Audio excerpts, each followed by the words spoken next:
Hello दोस्तों, हम लोग PYQ सीरीज़ कर रहे हैं। ये यूपी PCS का पेपर कर रहे हैं। ये 2008 का पूछा गया क्वेश्चन है, जो कि आगे आने वाले किसी भी PCS एग्ज़ाम्स के लिए इम्पोर्टेंट होंगे। यूपी का हम लोग कम से कम 15 से 16 साल का इसका भी कर लेंगे, ठीक है। बिहार का भी हम लोगों ने कम से कम 16 साल का किया हुआ है, तो वो भी देख सकते हैं। क्योंकि यूपी का हो या बिहार का हो, उत्तराखंड का हो, एक दूसरे में पूछे जाते रहते हैं। क्योंकि सामान्य अध्ययन के क्वेश्चन जो होते हैं, जो IAS या PCS में पूछ दिए जाते हैं, वो पूछे ही जाते रहते हैं, ठीक है। PCS में भी और जनरल कंपटीशन में भी, ठीक है। चलिए स्टार्ट करते हैं। जनरल में कि जैसे कि जो अभी BSSC ग्रेजुएट लेवल होने वाला है, इंटर लेवल होने वाला है, या फिर यूपी में जो SI के एग्ज़ाम होते हैं, या फिर बिहार में भी जो दरोगा के एग्ज़ाम होते हैं, उसके लिए भी काफ़ी इंपॉर्टेंट होंगे। या फिर शिक्षक भर्ती में भी इम्पॉर्टेंट होते हैं, जहाँ सामान्य अध्ययन से क्वेश्चन पूछे जाते हैं। चलिए स्टार्ट करते हैं। ये 2008 का पूछा गया क्वेश्चन है, PYQ है यूपी में। निम्न में से किस एक पूरा स्थल से पाषाण संस्कृति से लेकर हड़प्पा सभ्यता तक के सांस्कृतिक अवशेष प्राप्त हुए हैं? तो मेहरगढ़ से प्राप्त हुए हैं, ठीक है। मेहरगढ़ से प्राप्त हुए हैं। आमरी, मेहरगढ़, कोरदीजी, कालीबंगन, तो मेहरगढ़ से। निम्न में से किस एक पूरा स्थल से पाषाण संस्कृति से लेकर हड़प्पा सभ्यता तक के सांस्कृतिक अवशेष प्राप्त हुए हैं? तो मेहरगढ़ से प्राप्त हुए हैं। बी आंसर हो जाएगा। नेक्स्ट क्वेश्चन देखते हैं।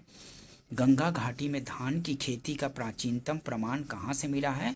तो लाहुरा देव से मिला है धान की खेती का प्राचीनतम प्रमाण, ठीक है। गंगा घाटी में धान की खेती का प्राचीनतम प्रमाण कहाँ से मिला है? तो लाहुरा देव से।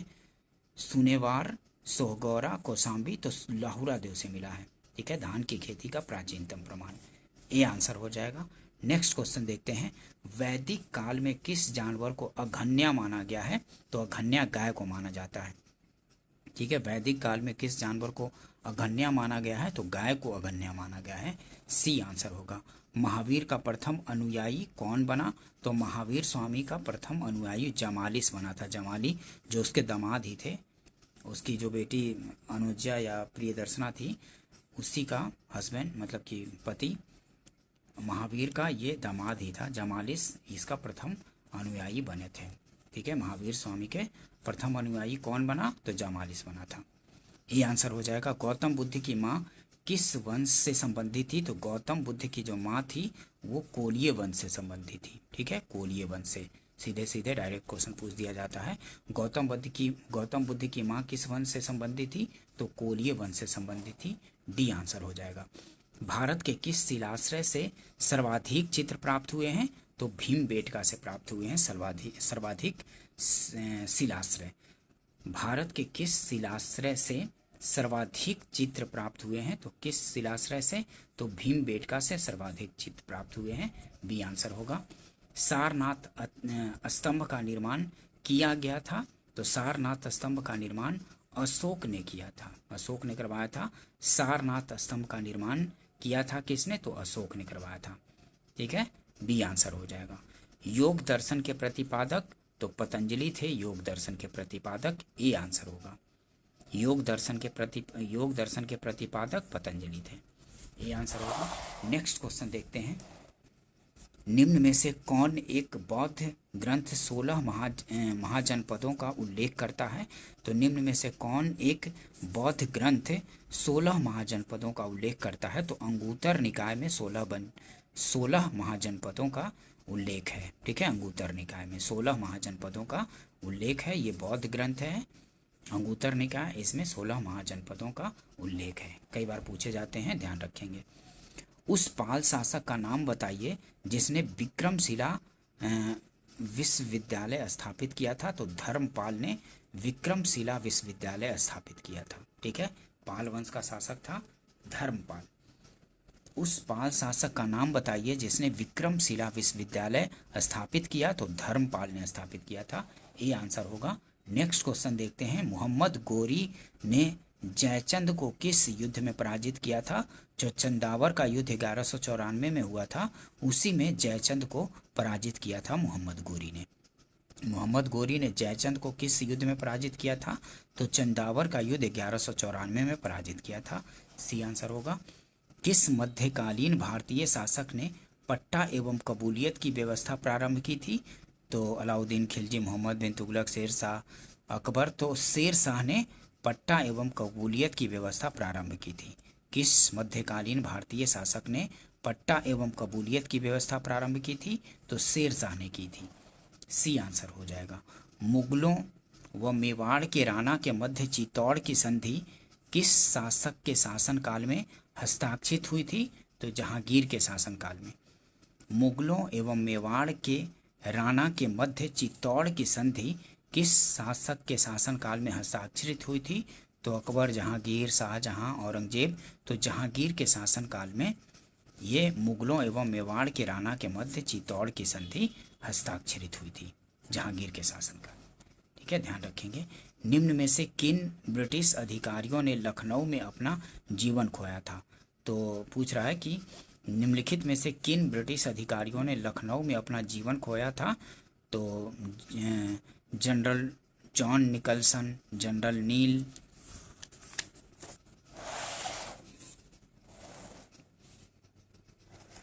Major General Havelock, Sir Henry Lawrence.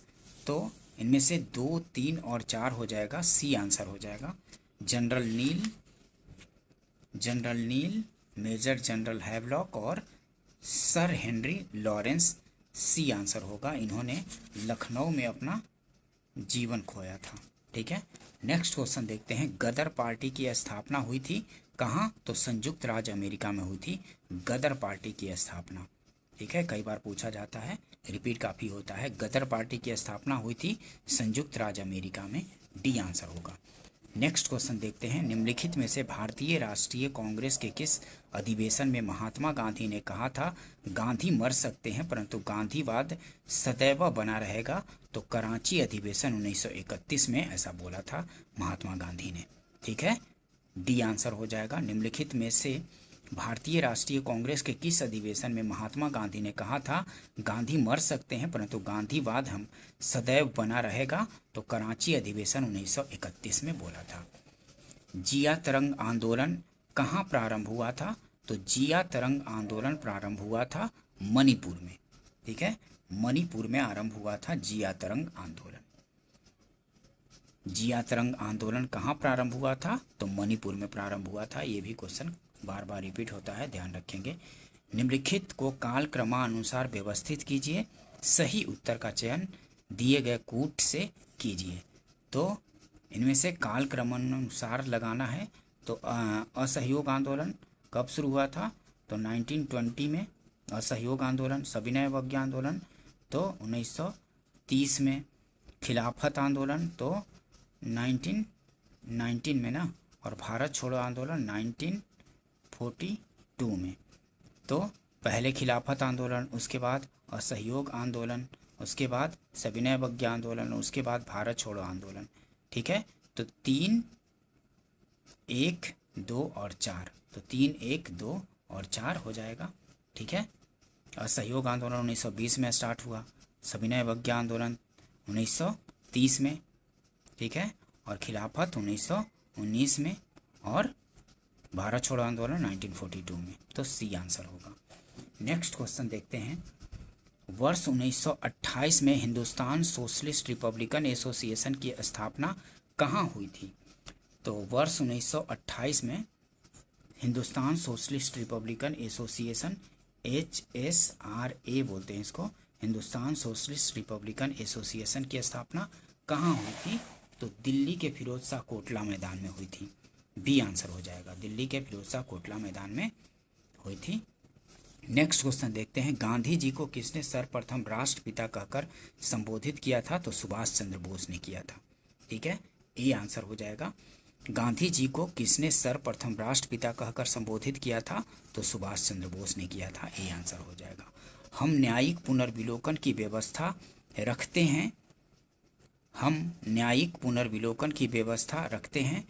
न्यायिक पुनर्विलोकन की व्यवस्था कहाँ है? केवल भारत में, केवल यूके में, केवल यूएसए में? तो भारत में भी है और यूएसए में भी, दोनों में है न्यायिक पुनर्विलोकन की व्यवस्था, भारत में भी और यूएसए में भी। डी आंसर हो जाएगा। नेक्स्ट क्वेश्चन देखते हैं, भारतीय संविधान का कौन सा भाग संविधान की आत्मा कहलाता है? तो ये भारतीय संविधान का कौन सा भाग संविधान की आत्मा कहलाता है? तो संविधान की आत्मा उद्देशिका को बोला जाता है। ठीक है, उद्देशिका को संविधान की आत्मा बोला जाता है। और ऐसे पूछा जाए कि भीमराव अंबेडकर ने, डॉक्टर भीमराव अंबेडकर ने किसको संविधान की आत्मा कहा था? तो वो संवैधानिक उपचारों का अधिकार जो अनुच्छेद 32 में है, अनुच्छेद 32 में जो संवैधानिक उपचारों का अधिकार है, उसको डॉक्टर भीमराव अंबेडकर ने बोला था। और ऐसे संविधान की आत्मा तो उद्देशिका को बोला जाता है।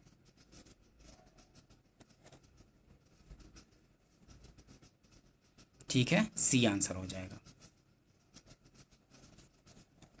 और डॉक्टर बी आर अम्बेडकर ने संविधान की आत्मा बोला था संवैधानिक उपचारों के अधिकार को। नेक्स्ट क्वेश्चन देखते हैं, सरकारिया आयोग गठित हुआ था समीक्षा करने के लिए। तो सरकारिया आयोग किसके लिए गठित हुआ था? तो संघ और राज्यों के मध्य संबंधों की समीक्षा के लिए किया गया था। संघ और राज्यों के मध्य संबंधों की समीक्षा के लिए सरकारिया आयोग का गठन किया गया था। डी आंसर हो जाएगा। नेक्स्ट क्वेश्चन देखते हैं, भारतीय संविधान के किस अनुच्छेद के अंतर्गत राष्ट्रपति को अधिकार है कि वह किसी बिल पर अपनी अनुमति रोक ले? तो अनुच्छेद 111 के अंतर्गत ही राष्ट्रपति को यह अधिकार है कि वो किसी बिल पर अपनी अनुमति दे या फिर रोक ले।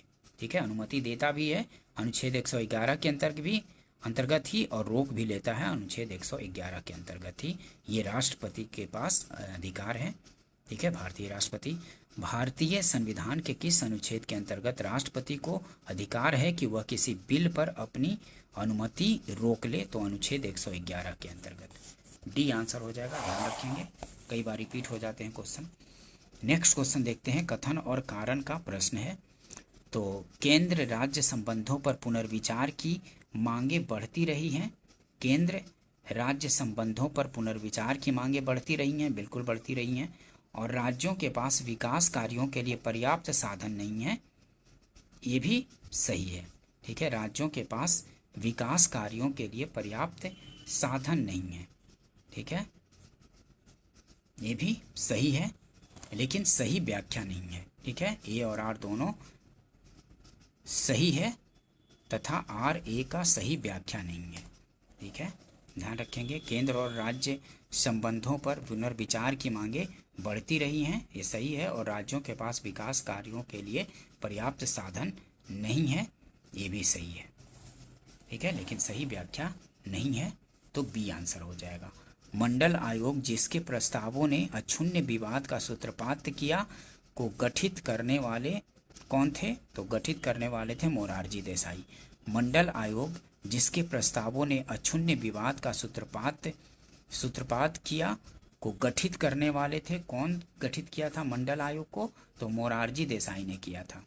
ठीक है, बी आंसर हो जाएगा। मंडल आयोग का गठन मोरारजी देसाई ने किया था। नेक्स्ट क्वेश्चन देखते हैं, भारत का सर्वोच्च न्यायालय एक अभिलेख न्यायालय है, इसका आशय है, क्या आशय है? भारत का सर्वोच्च न्यायालय एक अभिलेख न्यायालय है, इसका आशय क्या है?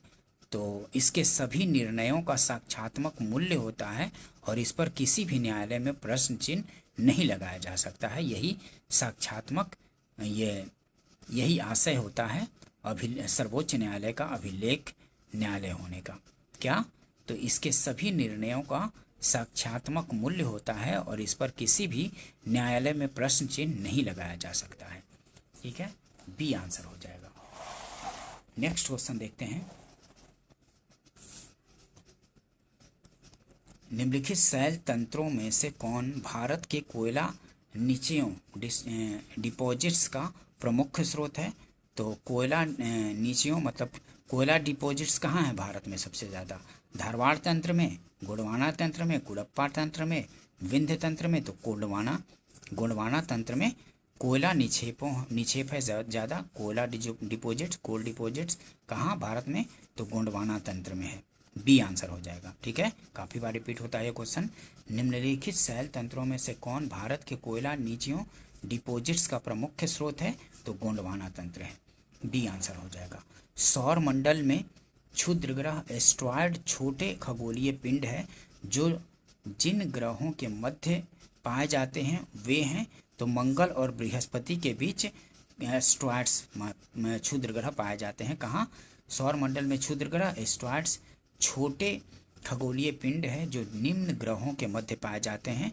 तो एस्ट्रॉयड या क्षुद्र ग्रह किन ग्रहों के बीच? तो मंगल और बृहस्पति के बीच पाए जाते हैं। बी आंसर हो जाएगा। विश्रामपुर जिनके खनन के लिए प्रसिद्ध है वह है, तो कोयला खनन के लिए प्रसिद्ध है विश्रामपुर। विश्रामपुर जिनके खनन के लिए प्रसिद्ध है वो है कोयला। नेक्स्ट क्वेश्चन देखते हैं। सूची 1 को सूची 2 से मिलान करना है। तो बादाम पहाड़ किसके लिए प्रसिद्ध है? तो बादाम पहाड़ है लौह अयस्क के लिए। बादाम पहाड़ लौह अयस्क के लिए। बादाम पहाड़ लौह अयस्क के लिए। और कोडरमा किसके लिए प्रसिद्ध है? तो कोडरमा है अब्रक के लिए। कोडरमा अब्रक के लिए। बी का चौथा। और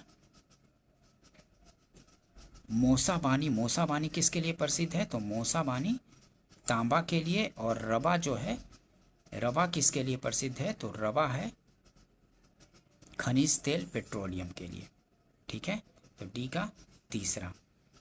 तो ए का दूसरा, बी का चौथा, सी का पहला और डी का तीसरा।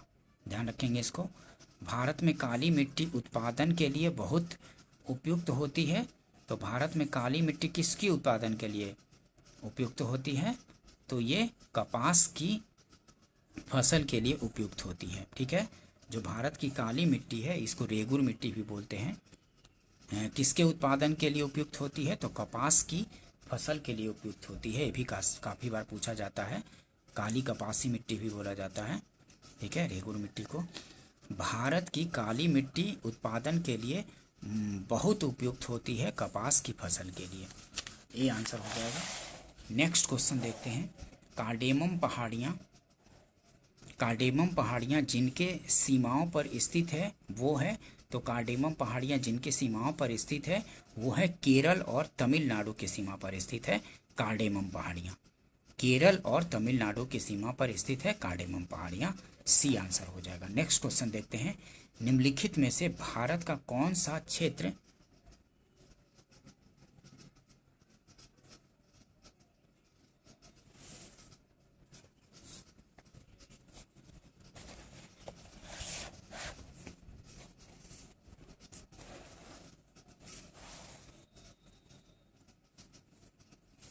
निम्नलिखित में से भारत का कौन सा क्षेत्र मृदा अपरदन इरोजन से अत्यधिक प्रभावित है? तो मृदा अपरदन या इरोजन से अत्यधिक प्रभावित है चंबल घाटी। मालवा पठार, उत्तर प्रदेश तराई, आंध्र तटीय क्षेत्र, चंबल घाटी। तो चंबल घाटी मृदा अपरदन या इरोजन से अत्यधिक प्रभावित है। ठीक है, ध्यान रखेंगे। निम्नलिखित में से भारत का कौन सा क्षेत्र मृदा अपरदन से अत्यधिक प्रभावित है? तो चंबल घाटी सबसे अधिक प्रभावित है मृदा अपरदन से। निम्नलिखित में से कौन सदाबहार फल वृक्ष है? तो इसमें से सदाबहार फल वृक्ष है सेब, बादाम, आड़ू, लोकाट। तो लोकाट है। ठीक है, लोकाट सदाबहार फल वृक्ष है। नेक्स्ट क्वेश्चन देखते हैं। निम्नलिखित में से कौन सा सबसे कम वर्षा प्राप्त करता है? तो बीकानेर, जैसलमेर, जोधपुर, लेह। लेह जो है ये सबसे कम वर्षा प्राप्त करता है। लेह जो है सबसे कम वर्षा प्राप्त करता है। ये ध्यान रखेंगे, कई बार रिपीट होता है। कौन सा, निम्न में से कौन सा सबसे कम वर्षा प्राप्त करता है? तो लेह। नेक्स्ट क्वेश्चन देखते हैं। निम्नलिखित में से कौन सा बंदरगाह भारत के पूर्वी तट तक नहीं है? तो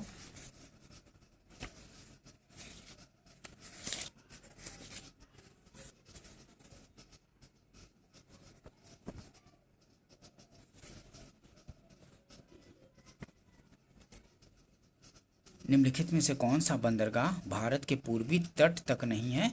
तो कांडला बंदरगाह जो है ये भारत के पूर्वी तट तक नहीं है। ठीक है, दामोदर जिसकी सहायक नदी है वह है, तो दामोदर किसकी सहायक नदी है? दामोदर हुगली की सहायक नदी है ना।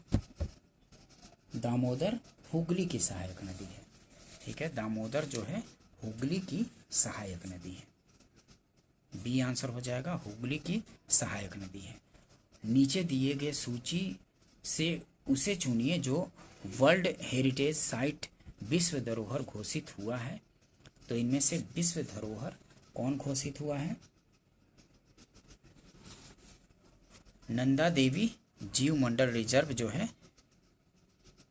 नीचे दिए गए सूची में से उसे चुनिए जो वर्ल्ड हेरिटेज साइट विश्व धरोहर स्थल घोषित हुआ है हो।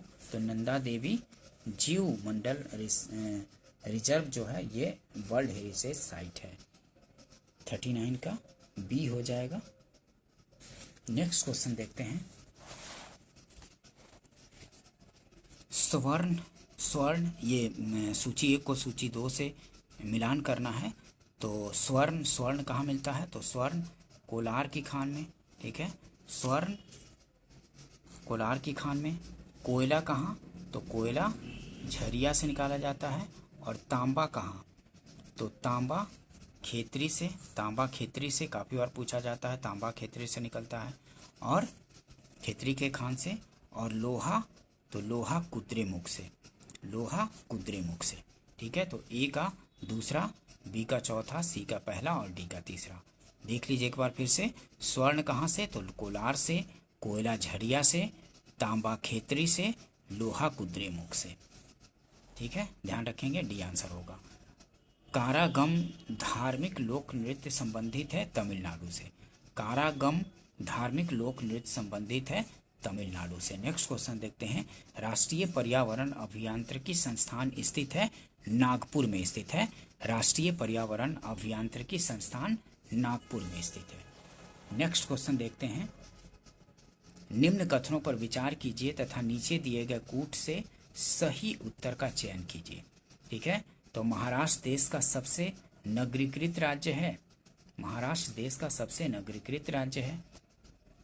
नगरीय वृद्धि से तटीय क्षेत्र कंक्रीट के जंगल में बदल रहा है। तो ये सही है, नगरीय वृद्धि से तटीय क्षेत्र कंक्रीट के जंगल में बदल रहा है, सही है। जहां मुंबई से अहमदाबाद के बीच देश के सबसे बड़े नगर का निर्माण हो रहा है, तो ये भी सही है। और यहाँ के नगर मलिन बस्तियों से भरे और अत्यधिक प्रदूषित हैं। तो 2, 3 और 4 सही हो जाएगा, तो सी आंसर हो जाएगा, ठीक है, सी आंसर होगा। नेक्स्ट क्वेश्चन देखते हैं। निम्नलिखित में से कौन से कथन राजस्थान के मरु क्षेत्र के लिए सही है? सही उत्तर के चयन हेतु नीचे दिए गए कूट का उपयोग कीजिए। तो ये पूछ रहा है कौन कथन राजस्थान के मरु क्षेत्र के लिए सही है, मरुस्थल के लिए, ठीक है। देखिए, यह विश्व का सबसे घना बसा मरुस्थल है, तो सही है। ये विश्व का सबसे, जो थार मरुस्थल है राजस्थान में, वो विश्व का सबसे घना बसा मरुस्थल है, सही है। यह लगभग 10,000 वर्ष पुराना है, जिसका कारण अत्यधिक मानवीय हस्तक्षेप रहा है, ये भी सही है। यहाँ केवल 40 से 60% क्षेत्र ही कृषि हेतु उपयुक्त है, तो यहाँ केवल 40 से 60% क्षेत्र ही कृषि हेतु उपयुक्त है, ये भी सही है। शुद्ध बोए गए क्षेत्र में वृद्धि के कारण चारागाह क्षेत्र के विस्तार पर कुप्रभाव पड़ा है। शुद्ध बोए गए क्षेत्र में वृद्धि के कारण चारागाह क्षेत्र के विस्तार पर कुप्रभाव पड़ा है, तो ये भी सही है। तो 1, 2, 3, 4 चारों सही है, डी आंसर हो जाएगा। नेक्स्ट क्वेश्चन देखते हैं। द हिमालयन माउंटेनियरिंग इंस्टीट्यूट निम्न में से जहाँ स्थित है वह है दार्जिलिंग में स्थित है। द हिमालयन माउंटेनियरिंग इंस्टीट्यूट निम्न स्थानों में से जहाँ स्थित है वह है दार्जिलिंग। दार्जिलिंग में द हिमालयन माउंटेनियरिंग इंस्टीट्यूट स्थित है। नेक्स्ट क्वेश्चन देखते हैं। कथन और कारण का प्रश्न है, ठीक है। भारत में अंतर्देशीय जल मार्गों का पर्याप्त विकास नहीं हुआ है। भारत में अंतर्देशीय जल मार्गों का पर्याप्त विकास नहीं हुआ है, सही है। भारत के अधिकतम भागों में वर्षा साल के 4 महीने ही होती है। भारत के अधिकतम भागों में वर्षा साल के 4 महीनों में ही होती है, ठीक है, तो ये भी सही है। और कथन और कारण दोनों मतलब सही है और व्याख्या भी सही करता है, तो ए आंसर हो जाएगा। देख लीजिए, भारत में अंतर्देशीय जलमार्गों का पर्याप्त विकास नहीं हुआ है, सही है। और भारत के अधिकतम भागों में वर्षा साल के 4 महीने ही होती है, इसी कारण से ये अंतर्देशीय जलमार्गों का पर्याप्त विकास नहीं हो पाया है, ये आंसर हो जाएगा। कथन और कारण दोनों सही है और सही व्याख्या भी करता है। नेक्स्ट क्वेश्चन देखते हैं, रिंग ऑफ फायर संबंधित है, तो रिंग ऑफ फायर किससे संबंधित है? तो रिंग ऑफ फायर भूकंप से, ज्वालामुखी से, भूकंप से भी, ज्वालामुखी से भी और प्रशांत महासागर से भी। जंगल की आग से नहीं, जंगल की आग से नहीं, प्रशांत महासागर से, भूकंप से और ज्वालामुखी से, तो ए आंसर हो जाएगा। 1 2 3 तीनों से संबंधित है ring of fire. Next question देखते हैं, निम्नलिखित में से कौन सुमेलित नहीं पूछ रहा है? तो कोपेनहेगन डेनमार्क ये सुमेलित नहीं है। जर्मनी का बर्लिन सही है, फ्रांस की राजधानी पेरिस ये भी सही है, नॉर्वे का ओस्लो ये भी सही है, लेकिन ये सही नहीं है, डेनमार्क का कोपेनहेगन नहीं सही है। नेक्स्ट क्वेश्चन देखते हैं, निम्नलिखित में से कौन एक सही सुमेलित है? तो बूशमैन बोत्सवाना में पाए जाते हैं, सही है, ठीक है। बूशमैन कहाँ? बोत्सवाना में, ठीक है, पाए जाते हैं। भूमध्य रेखा गुजरती है, तो भूमध्य रेखा कैमरून, कोस्टारिका, केनिया, वेनेजुएला, तो केनिया से गुजरती है भूमध्य रेखा, ठीक है। भूमध्य रेखा गुजरती है, केनिया से गुजरती है, सी आंसर हो जाएगा। नेक्स्ट क्वेश्चन देखते हैं, नीचे दिए गए कूट की सहायता से हरित क्रांति के घटक चुनिए। तो उच्च उत्पादन देने वाले किस्म के बीच सही है, सिंचाई ये भी सही है, ग्रामीण विद्युतीकरण और ग्रामीण सड़कों के विपणन, सड़कें और विपणन, तो ये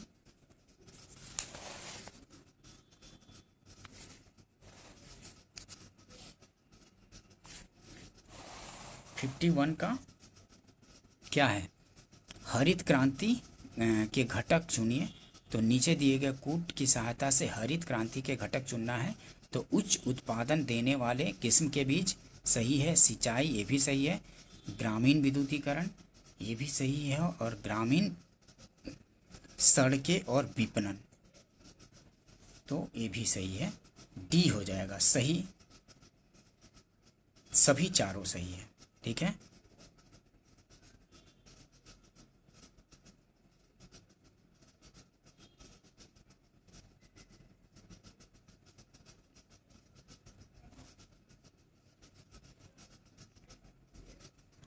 नेक्स्ट क्वेश्चन देखते हैं, नीचे दिए गए वर्षों में से किस में भारतीय निर्यात में वृद्धि का प्रतिशत सबसे अधिक था? तो 2004-05 में भारतीय निर्यात में वृद्धि का प्रतिशत सबसे अधिक था, तो ये करंट से जोड़ करके पूछे गए होंगे, तो ये अभी के लिए इम्पोर्टेंट नहीं होंगे।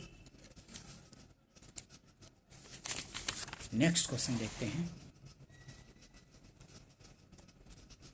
वर्ष 2004-05 में निम्न में से किस मद का भारत के निर्यात में सर्वाधिक हिस्सा था?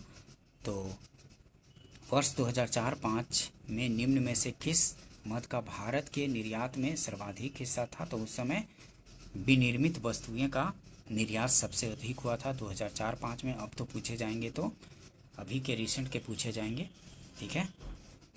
तो वर्ष 2004-05 में निम्न समूहों का भारत के आयात में महत्वपूर्ण योगदान, तो भारत के आयात में, तो इनमें सबसे ज़्यादा रसायन, फिर स्वर्ण, चांदी, फिर पूंजी वस्तुएं और फिर ईंधन।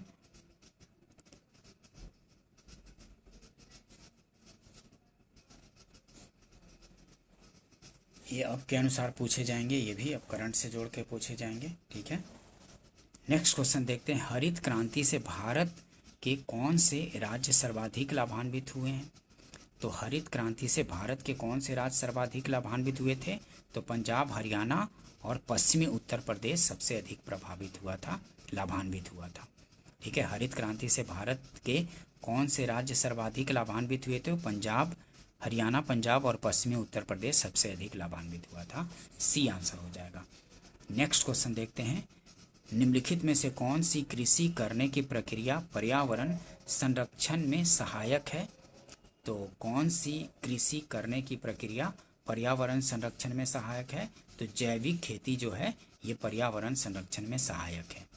अधिक उपज वाली किस्म की खेती नहीं, ग्लास हाउस में पौधा उगाना, शिफ्टिंग खेती, तो जैविक खेती है पर्यावरण संरक्षण में सहायक।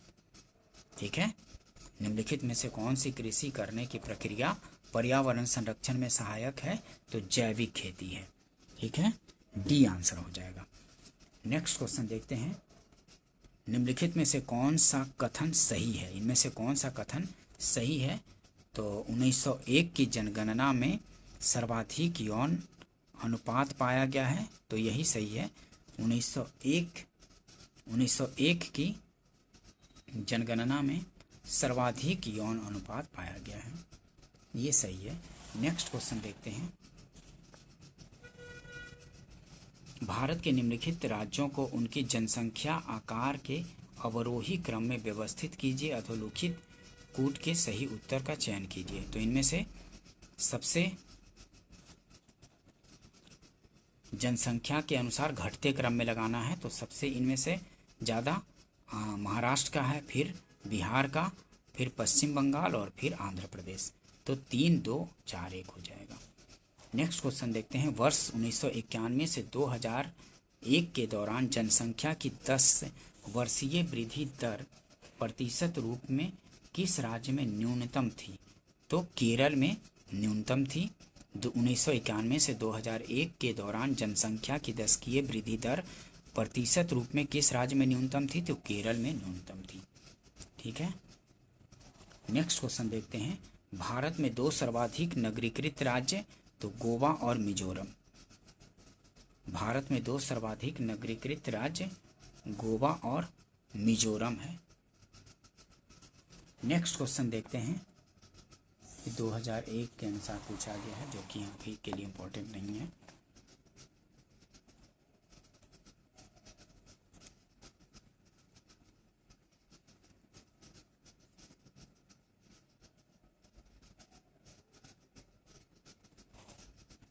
निम्न में से किस वर्ष में खाद्यान्न उत्पादन में वृद्धि दर ऋणात्मक रही? तो निम्न में से किस वर्ष में खाद्यान्न उत्पादन में वृद्धि दर ऋणात्मक? तो 2004-05 में रही थी। निम्न 4 विदेशी बैंकों में से जो भारत में कार्य संचालन कर रहे हैं, किस एक की सबसे अधिक शाखाएं हैं? तो स्टैंडर्ड चार्टर बैंक। अभी तो करंट के अनुसार देखना पड़ेगा, ये 2006-07 के अनुसार ही पूछा गया है, अभी के लिए इम्पोर्टेंट नहीं है। पूंजी बाजार से आशय है शेयर बाजार से, पूंजी बाजार से आशय है शेयर बाजार से।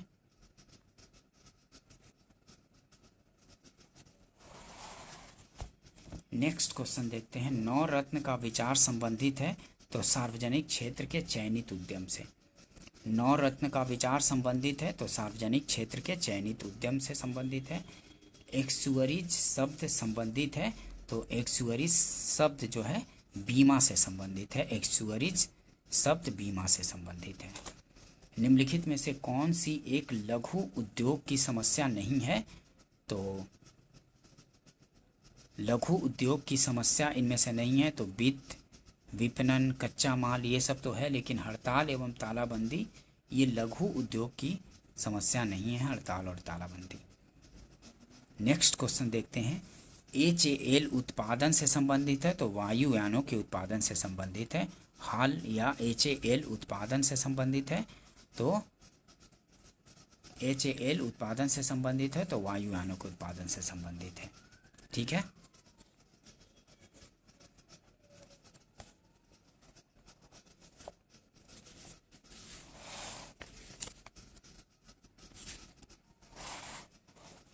भारतीय अर्थव्यवस्था ने किस वर्ष में सर्वाधिक संवृद्धि दर प्राप्त किया? तो 2006-07 में प्राप्त किया था।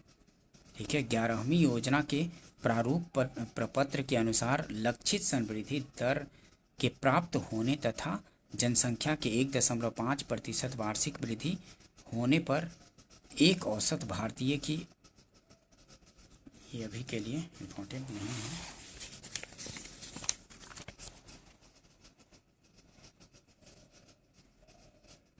राष्ट्रीय ग्रामीण रोजगार गारंटी योजना प्रारंभ में 200 जनपदों में प्रारंभ की गई थी। वर्ष 2007-8 में के बजट में इसके विस्तार का प्रस्ताव था। तो इसको कहाँ तक विस्तार करना था? 330 जनपदों में विस्तार करना था उस समय। लेकिन अब तो मनरेगा को, जो इस नरेगा के स्थान पे पहले नाम मनरेगा कर दिया गया था, ठीक है, महात्मा गांधी राष्ट्रीय रोजगार गारंटी योजना, अब इसको दिसंबर 2025 में मनरेगा को समाप्त करके और इसके जगह पे VB जी राम जी स्कीम ला दिया गया है। VB जी राम जी करके दिसंबर 2025 में मनरेगा के स्थान पर, ठीक है, जिसमें अब 125 दिन का अकुशल रोजगार दिया जाएगा लोगों को, ठीक है। रिजर्व बैंक के उस गवर्नर का नाम बताइए जो वित्त मंत्री भी हुए। तो वित्त मंत्री कौन हुए थे?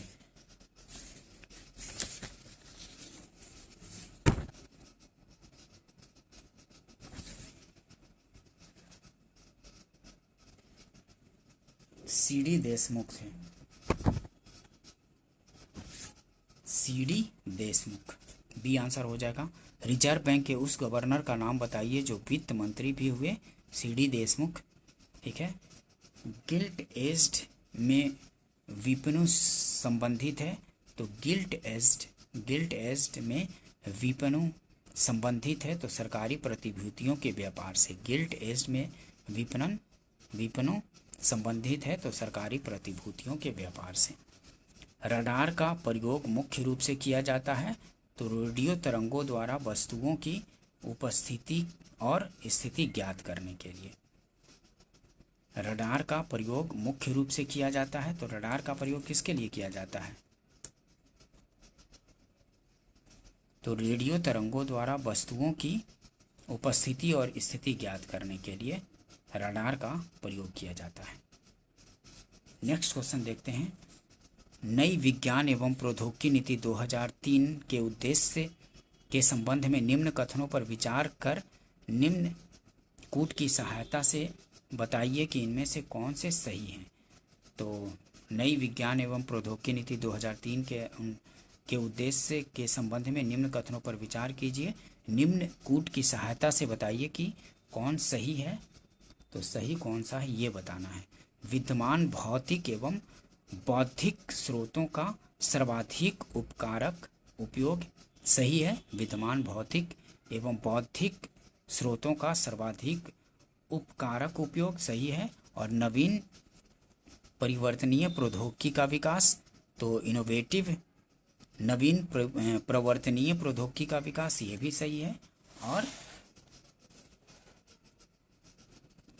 प्राकृतिक संकटों को कम करने और उनसे निपटने हेतु पद्धति और प्रौद्योगिकी का विकास, तो प्राकृतिक संकटों को कम करने और उनसे निपटने हेतु पद्धति और प्रौद्योगिकी का विकास ये भी सही है।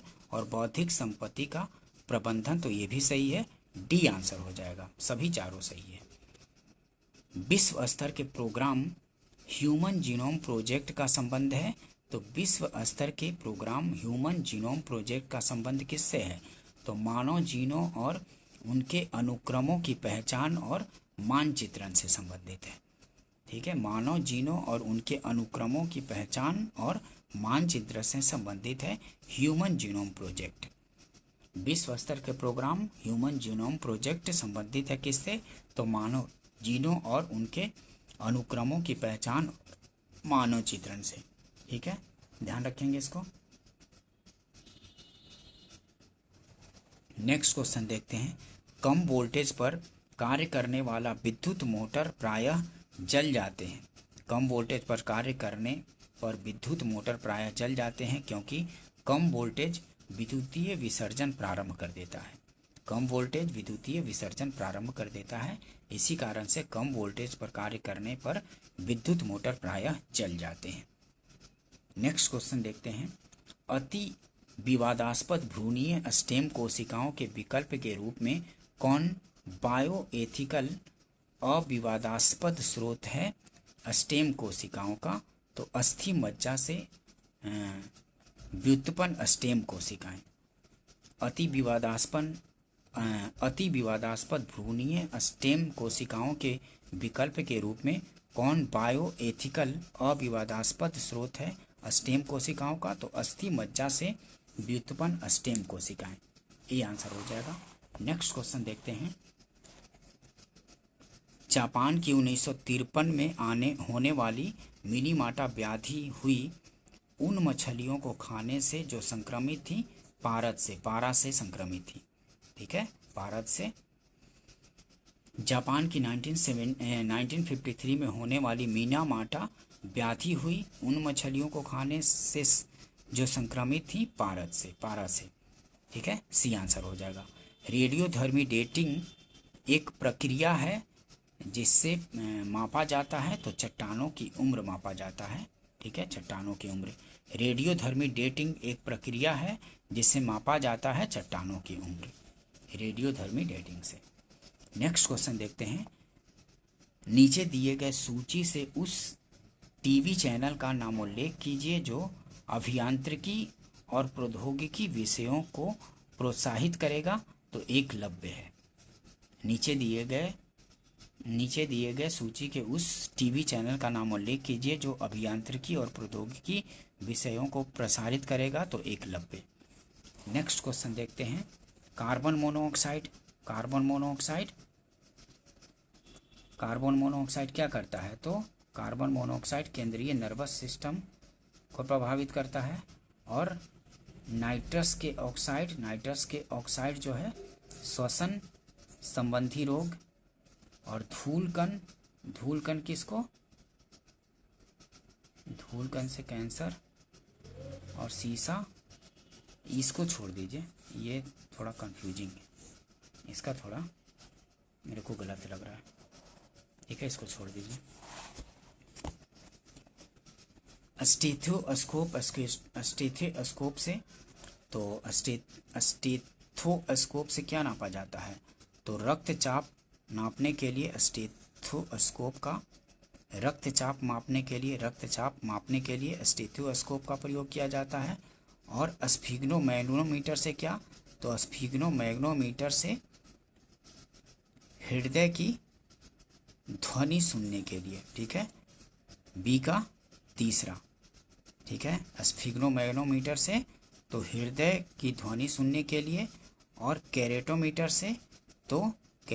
से क्या मापा जाता है, तो कैरोटोमीटर से सोने की शुद्धता पता लगाने के लिए। और लक्समीटर से तो प्रकाश की तीव्रता मापने के लिए लक्समीटर। ठीक है, लक्समीटर से तो प्रकाश की तीव्रता मापने के लिए। ठीक है, तो ए का चौथा, बी का तीसरा, सी का दूसरा और डी का पहला। ठीक है, ध्यान रखेंगे। निम्न में से एक नॉन CSIR संस्थान जो लखनऊ यूपी में स्थित है पहचान कीजिए, तो IISR जो है ये नॉन CSIR संस्थान है जो कि लखनऊ यूपी में स्थित है, IISR। नेक्स्ट क्वेश्चन देखते हैं। गाड़ियों को चलाने के लिए हाइड्रोजन गैस सुविधाजनक रूप से ईंधन के रूप में प्रयोग में लाई जा सकती है यदि वह कम ताप पर किसी पदार्थ द्वारा शोषित हो ताकि वह निर्वातक द्वारा उत्पन्न तापमान पर मुक्त हो सके। वह कौन सा पदार्थ है जो भारत में पाया जाता है, तो कोयला जो है ये भारत में पाया जाता है, बी आंसर हो जाएगा। गाड़ियों को चलाने के लिए हाइड्रोजन गैस सुविधाजनक रूप से ईंधन के रूप में प्रयोग में लाई जा सकती है यदि वह कम ताप पर किसी पदार्थ द्वारा शोषित हो ताकि वह निर्वातक द्वारा उत्पन्न तापमान पर मुक्त हो सके। वह कौन सा पदार्थ है जो भारत में पाया जाता है, तो कोयला है। नेक्स्ट क्वेश्चन देखते हैं। निम्नलिखित में से कौन सा रक्त के हीमोग्लोबिन के साथ अनुक्रमणीय संश्लिष्ट बनाता है, तो कार्बन मोनोऑक्साइड बनाता है। ठीक है, रक्त के हीमोग्लोबिन के साथ अनुक्रमणीय इरिवर्सिबल संश्लिष्ट बनाता है, तो कार्बन मोनोऑक्साइड, सी आंसर हो जाएगा। निम्नलिखित में से कौन सा रक्त के हीमोग्लोबिन के साथ अनुक्रमणीय संश्लिष्ट बनाता है? तो कार्बन मोनोऑक्साइड बनाता है। सी आंसर होगा। ठीक है, ध्यान रखेंगे। नेक्स्ट क्वेश्चन देखते हैं। निम्नलिखित कथनों में से कौन सही है? सही उत्तर का चयन नीचे दिए गए कोड से करिए। तो मानव शरीर में उर्विका फीमर सबसे लंबी अस्थि है, सही है। मानव शरीर में उर्विका या फीमर सबसे लंबी अस्थि है, बिल्कुल सही है। और हैजा रोग जीवाणु के द्वारा होता है, तो नहीं। हैजा रोग जीवाणु के द्वारा होता है, नहीं। एथलीट फुट रोग विषाणु के द्वारा, नहीं। देखिए, हैजा रोग जीवाणु के द्वारा होता है, बिल्कुल सही है, जीवाणु के द्वारा होता है हैजा रोग। और एथलीट फुट रोग विषाणु के द्वारा, नहीं, विषाणु नहीं, ये गलत हो जाएगा, तीसरा गलत हो जाएगा। तो सी आंसर हो जाएगा, 1 और 2 सही होगा। मानव शरीर में उर्विका फीमर सबसे लंबी अस्थि है, सही। और हैजा रोग जीवाणु के द्वारा होता है, ये भी सही है। पहला और दूसरा सही है। नेक्स्ट क्वेश्चन देखते हैं। दिया गया है क्या?